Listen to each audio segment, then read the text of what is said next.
Assalamu alaikum wa rahmatullahi wa barakatuh. Kwa majina naitwa Zulhijja Salum Suleiman almaarufu kama Zungu.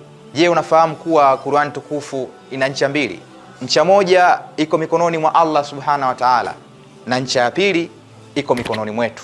Al-Hikma Foundation chini ya usimamizi wa Sheikh Nuruddin Kishki wanatualika katika mashindano makubwa zaidi ya Qur'an tukufu ya mabara yote ulimwenguni yatakayofanyika tarehe 1 mwezi wa 3 mwaka huu 2026 uwanja wa Benjamin Mkapa kuanzia saa 12 asubuhi hadi saa 6 mchana.